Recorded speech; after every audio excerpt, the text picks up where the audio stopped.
I just played Oblivion for the very first time a few weeks ago. As a Skyrim player, it was a lot. I thought the game had a fantastic world, quests, and atmosphere, but the core systems like combat, scaling, and leveling were really tricky to enjoy. Nevertheless, I promised, if we hit 4,000 likes, I would try the DLC for the very first time. Two things happened that I wasn't expecting. One, we hit the like goal within a day. I was kind of expecting to have a break to make a Fallout video, but we were jumping right back into Oblivion. Two, just when I was about to start recording, the remaster was shadow dropped. I had an inkling the rumors were legit, but I was still surprised. Holy fuck, it's him. So I had to pivot.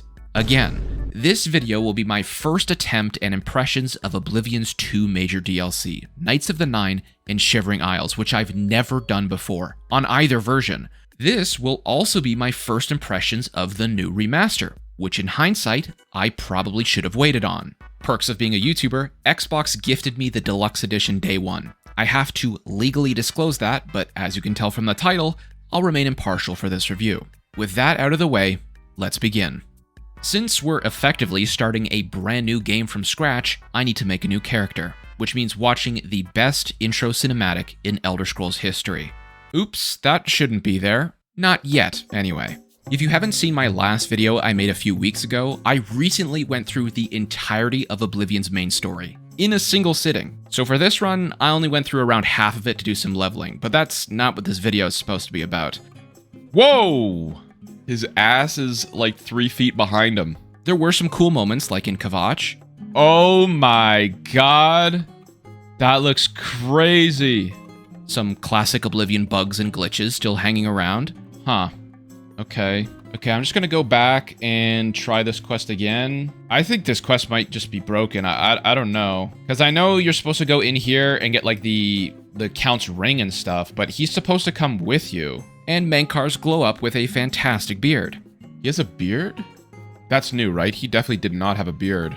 Oh, also, I tried my best to save my fellow reptile with the tips you left on my last video, but he just ended up dead in a cave later in the dungeon. No! Fucking Julius is dead. He's got a hole in the back of his underwear. I do the Maroon's Razor mission, get some amazing armor, which made me look like Thanos, then actually grab the artifact, which I think bugged out as well. Okay, well this quest was definitely bugged, because you're supposed to kill the Daedra and then put the heart into the Daedra to reawaken this.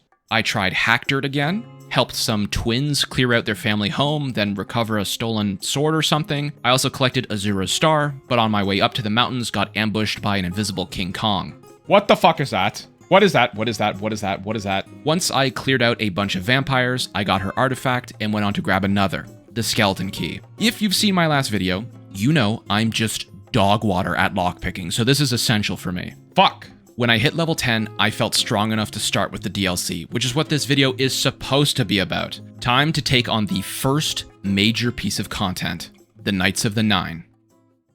Before we begin, this video took me over 40 hours to create from start to finish, with over 20 hours of playtime alone. I'm one of the only people on the planet right now who has done this much content in this short a time frame. If you're interested in watching a Zoomer take on older games before his time, please make sure to drop me a like or subscription. It really helps me out. New Vegas will be my next video, so thank you very much for your consideration. But let's get back to it. The first thing we have to do for this DLC is investigate the massacre at the Anvil Temple. Apparently, it was raided and pillaged by a large group, but nobody saw who it was. There's a prophet across the street who we go and speak with, only to encounter our first bug of this DLC. Maybe I need to follow him home or something? He's just standing here. What the fuck am I supposed to do? Okay, I reloaded an older save. Okay, immediately this worked. I don't know what happened. He wouldn't give me a dialogue option to continue the main story no matter what I tried. This particular prophet is telling the tale of Pelinal Whitestrake, a name I've heard before but didn't place right away. He tells me an Ayleid king Umaril survived his encounter with Whitestrake and is beginning to exact his revenge. To be deemed worthy to find these artifacts, I have to go on a pilgrimage, which sounds just as fun as you'd think it'd be. There are 9 way shrines located throughout Cyrodiil, and I have to go and touch every single one. Yippee. I had done very little exploring at this point, so I had to walk to most of them. At least an hour of walking around, but there were a few highlights. This is a holdup. Hand it over or die. Wait, Wait, I wonder if I can... Okay. Wait, hold on. I have an idea. You're smarter than you look. You just take my gold back? Take it. It's worthless to me anyway. Okay. Oh, that looks like a nice weapon. And another 100 gold. Look at that. Duplication glitch. Once I touched the very last shrine, I was shown a vision. I immediately recognized the guy in front of me from Elder Scrolls memes and had a vague idea of who this giga racist was. Unfortunately, I could barely hear him. He's so quiet, I'm trying to understand him. I had my volume maxed out and subtitles turned on. This is just an issue I keep coming across. Anyway, the genocidal maniac directs me to his tomb, which is underwater. Okay, oh my god. It's an underwater level. Ah, that didn't last very long. His tomb is an elaborate system filled with skeletons, but since my acrobatics are so high, I was just able to jump into the final area and grab the helmet. In this tomb, I also found a ring and a clue to head to an abandoned priory. This journey through the forests brought my first crash out on the remaster's reliance on upscaling. Yeah, like, look at this ghosting. Like, what the fuck? Who wants that shit in their game, man? It's just lazy that they don't even try. These are low graphics, by the way. Low! And I have 45 FPS. These are the lowest graphics you can have. Low! Everything's low! And I can't even hit 60 FPS! Like, what the fuck? But we'll get to that later. I enter the priory and look for any secret entrances I can find. That's pretty cool. Very Indiana Jonesy. I am challenged by the dead crusaders to prove my worth by fighting each ghost one at a time. Luckily, Maroon's razor puts in some solid work here. Oh, it worked again! Oh, it worked again! After pounding some ghosts, I've proven myself worthy of the cuirass. Oh my god, I am dripped out. This is such a cool piece of armor. I have to go around asking these guys where each of the several artifacts are. Some very on theme for The Last Crusade, one of my favorite movies of all time. Is that going to be like the Indiana Jones, the Step of Faith thing, where he just walks off the ledge? Yeah, I'm a zoomer, but I have taste, okay? You have chosen wisely. The first one I quest for are the boots. These are guarded by a bear, which you have to let beat the shit out of you, but in doing so, a secret door opens, which I totally didn't predict. Surely it's behind this, right? This rock does not look like... The fuck was that? The next thing I grab are the gauntlets. The lore behind these is that a holy knight slapped the shit out of a homeless dude and was cursed by the gods. The gauntlet gained infinite weight, unable to be lifted or moved. You listen to one of the blood relatives of the knight, and I say listen very liberally here. Do you hear this? Why is the audio so quiet? It's like he's talking into a pillow. He's cursed with eternal fatigue. The only way to cure it is to take on the curse yourself. I do so as the upstanding gentleman I am, and earn the right to lift the gauntlets. If anyone knows how to remove this debuff, please let me know. It's pretty small, but I have it for the entire rest of the video. I don't know how to get rid of it. Next up is the mace, the one that my Indiana Jones knowledge comes in clutch for. Okay, so did I predict it correctly? Is this an Indiana Jones one where you just like walk? Oh, maybe I have to take a leap of faith, you know? Like an actual jump. Okay, well, it is the Indiana Jones thing. There's an invisible wall here. Or is that intended by the quest? After failing a few times, I try to wear all the legendary gear I have to see if that's the solution. Oh my god, it worked. Give me this. Give me that. Give me that.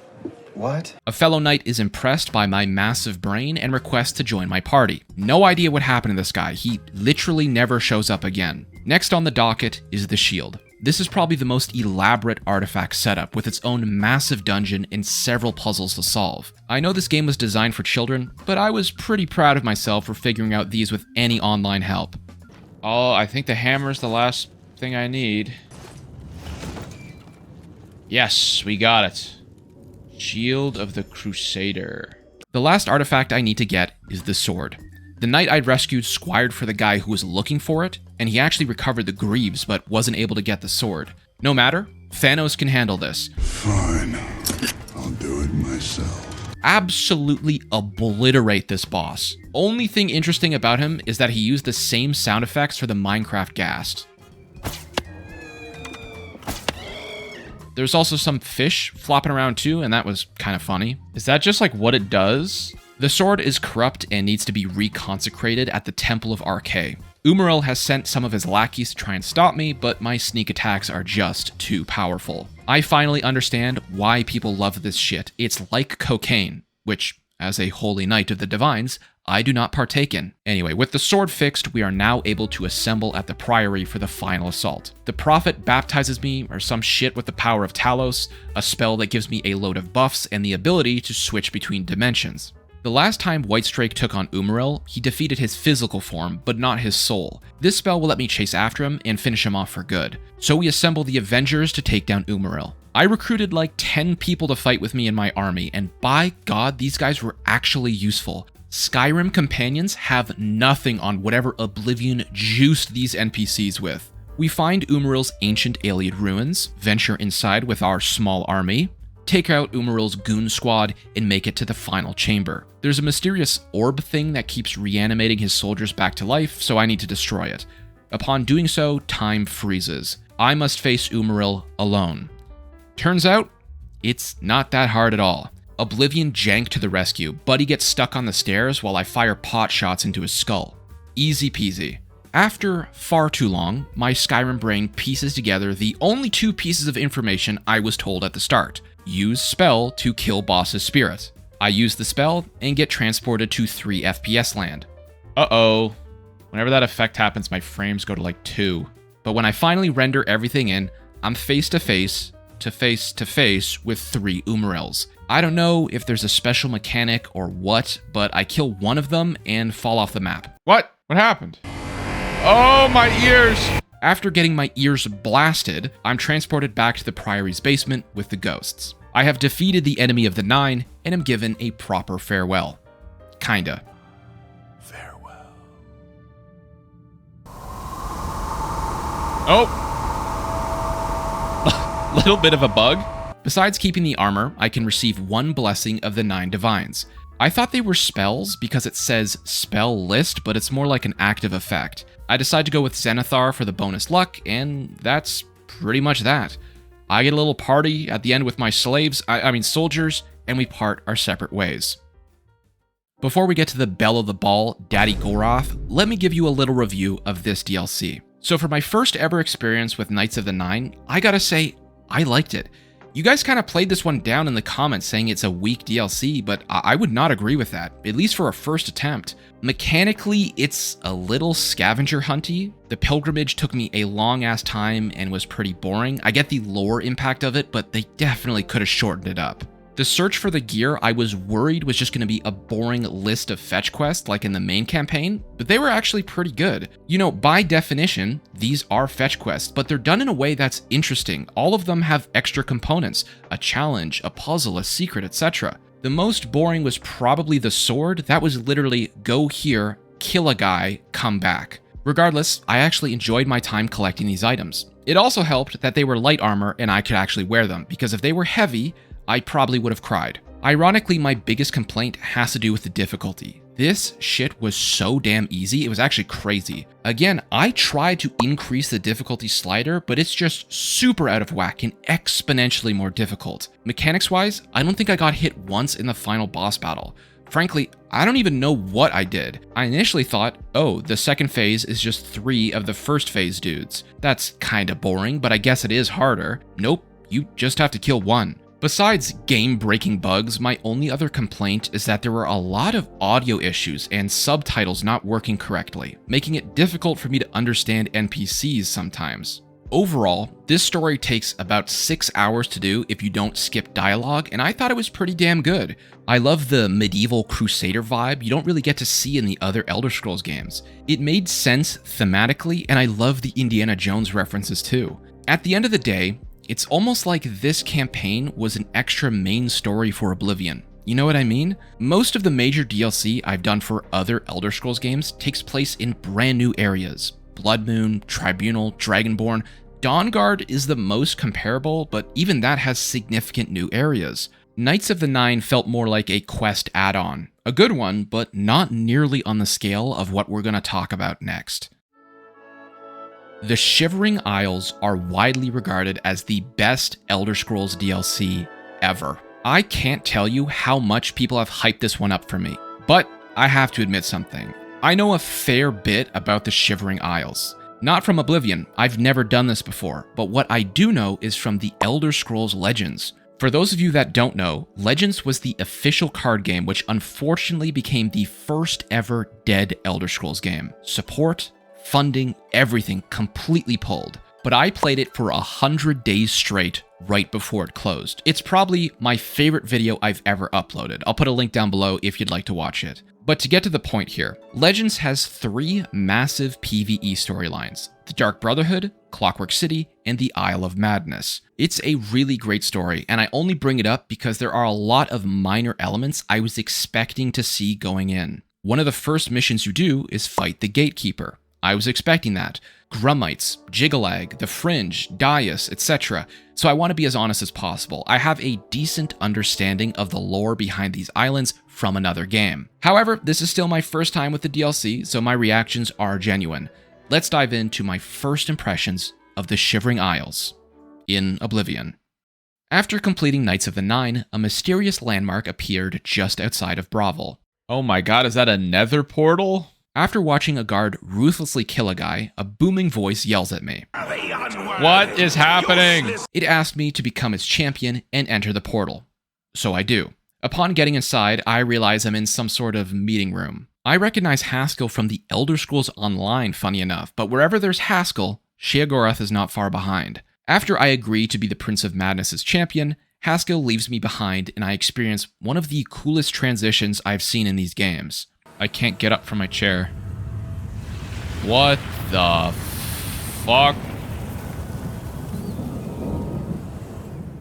The first task I have to do is pass through the Gates of Madness. Knowing what I do from Legends, I know I'll have to kill the Gatekeeper. We reach the town of Passwall, a small settlement right outside the portal. There's some interesting characters here. What?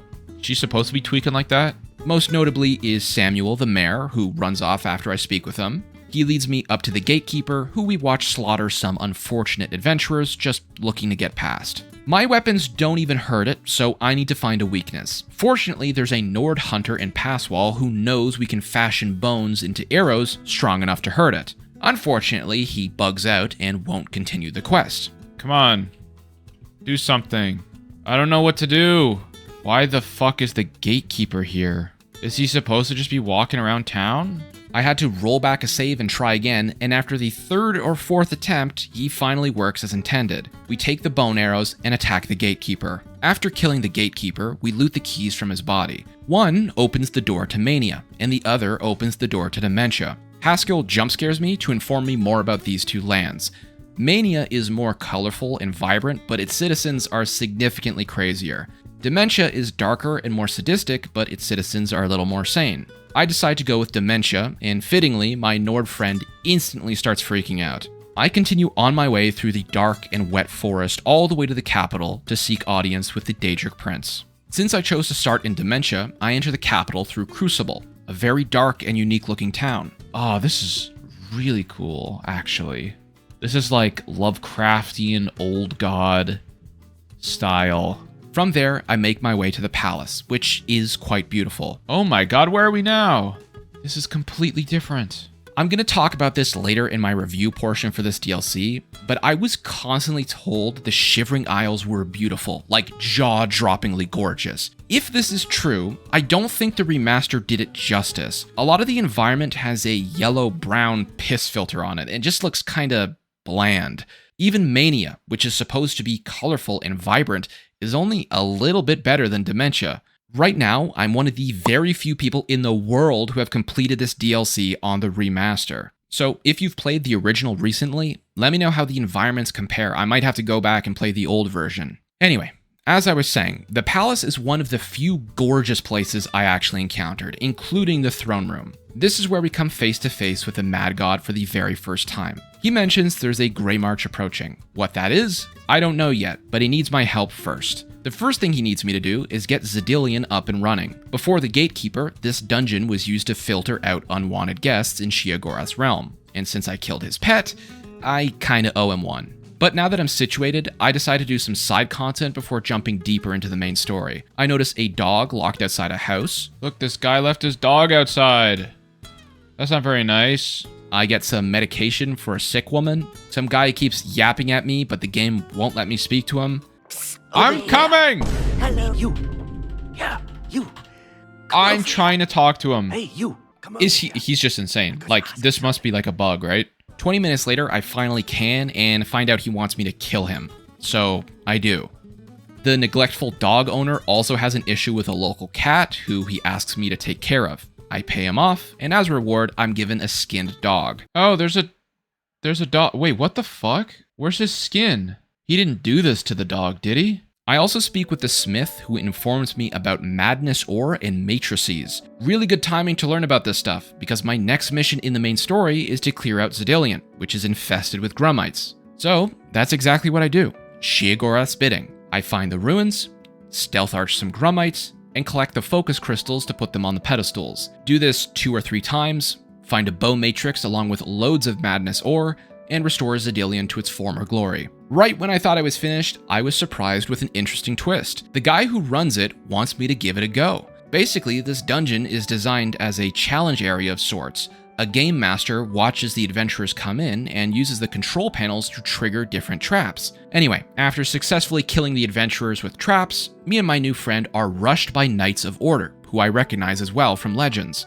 I report these latest developments to Sheogorath, who doesn't seem too surprised and starts ranting about cheese. Cheese for everyone! Oh my god, is that what that meme's from? He asks me to solve a little trouble brewing in his courts. Both Mania and Dementia, the 2 areas of the Shivering Isles, are ruled by dukes. I decide to start with the Duchess of Dementia.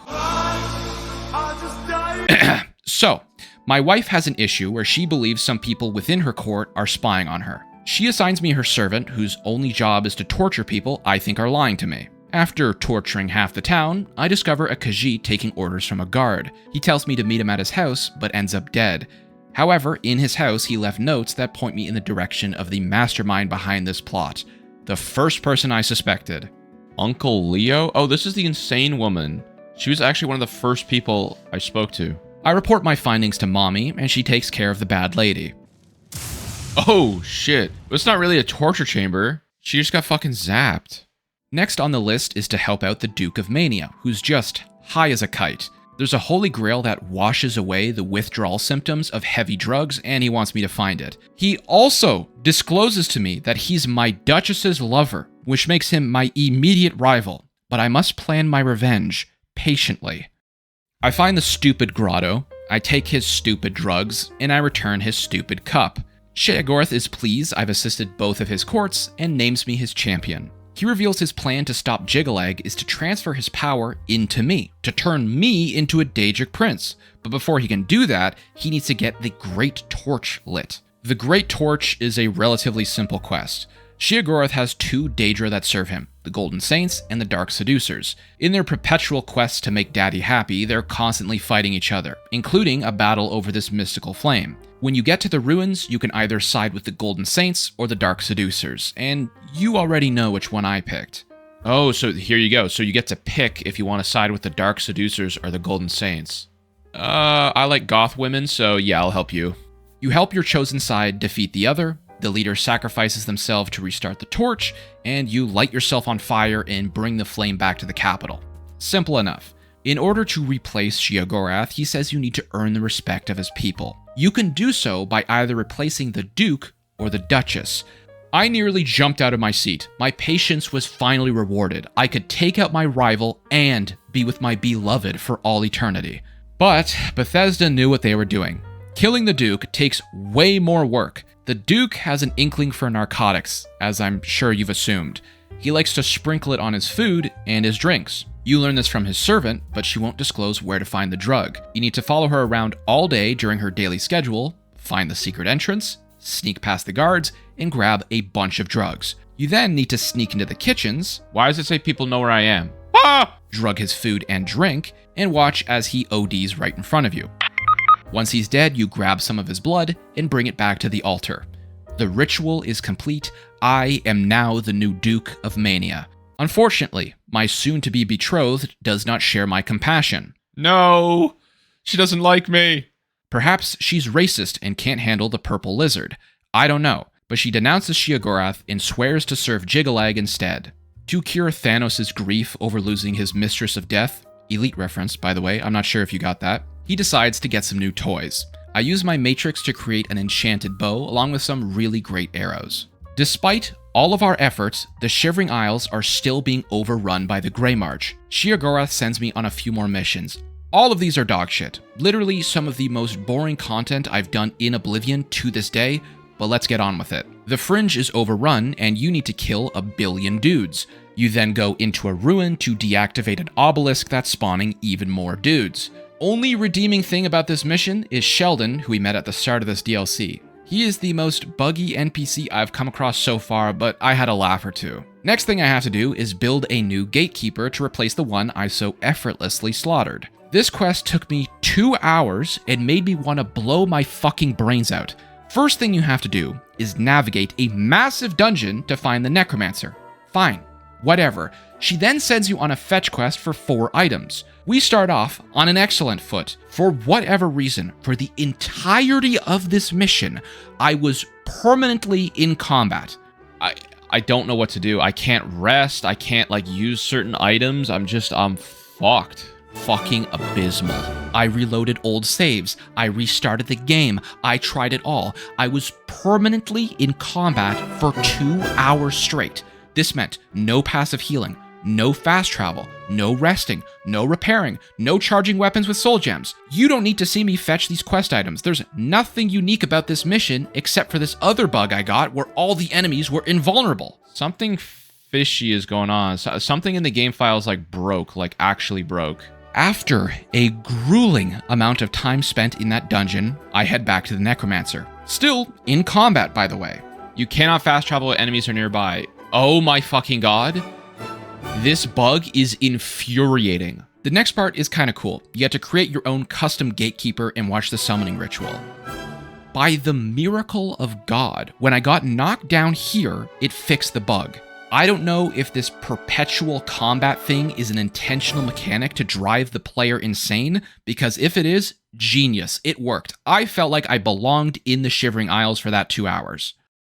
The next mission isn't anything special either. The best parts are obviously Sheogorath and his storytelling. You learn Jiggalag is Sheogorath. The reason you need to be his champion is to fight him. The Grey March is something that happens every era. Jiggalag takes over and wipes the Shivering Isles clean, forcing Sheogorath to rebuild from scratch. The mission he sends you on now is just assisting the seducers clear out another ruin. You could literally skip this entire quest and it wouldn't matter. But on your return, Sheogorath isn't himself.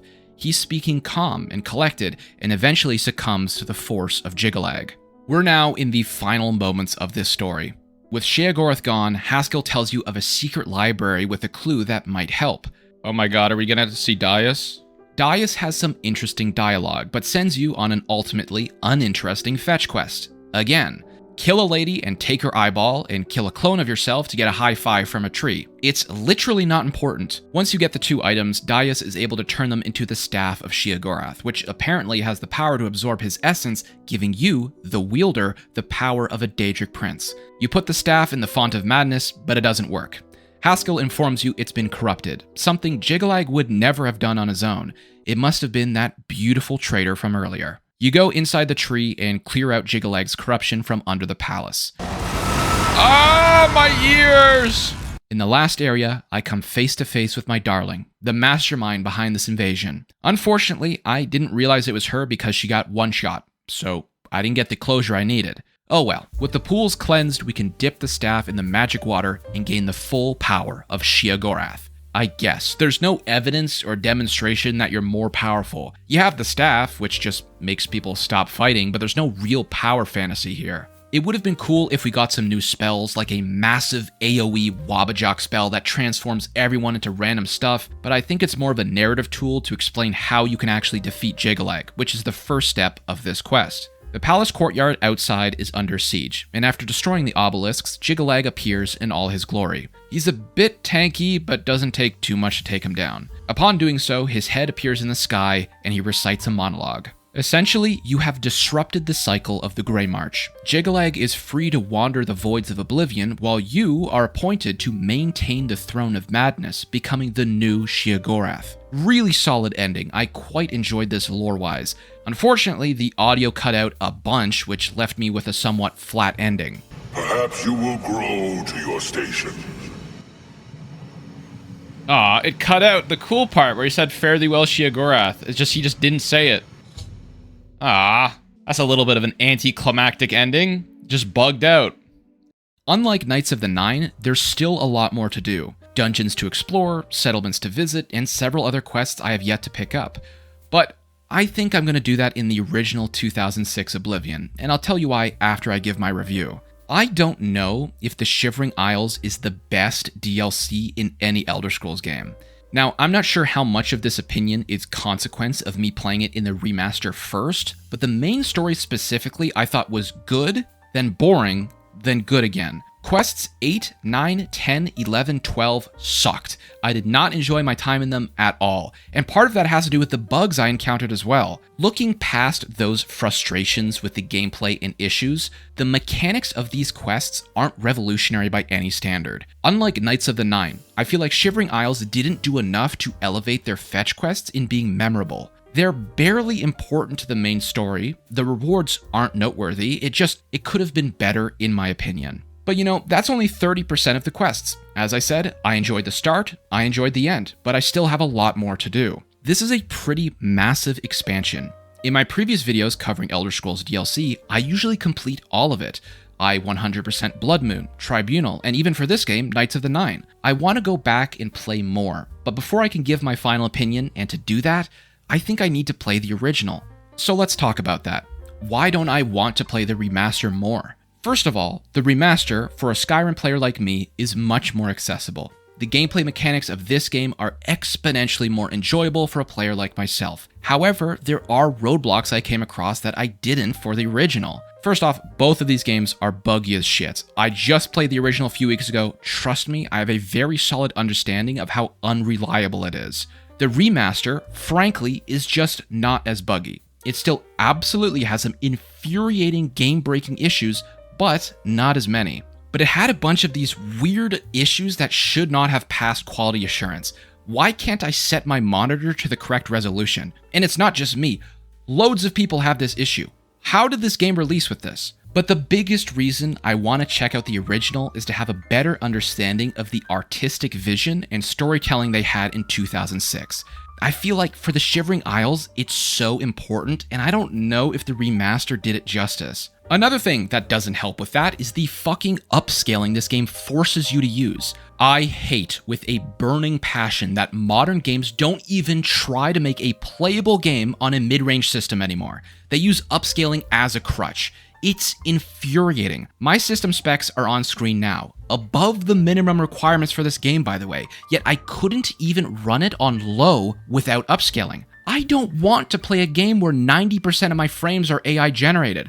I don't want to play something that's horribly optimized, stutters, and looks like soup when there's too much movement.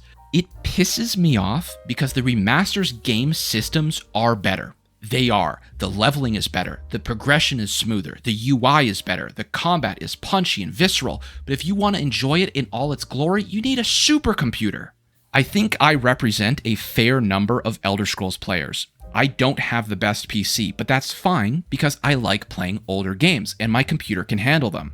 Now, to its credit, this game did just come out. It's very likely the remaster will be receiving live support, especially bug fixes moving forward. I played 22.5 hours of the remaster in around 3 days, right after the release. I've put in more time into this game than most others on YouTube.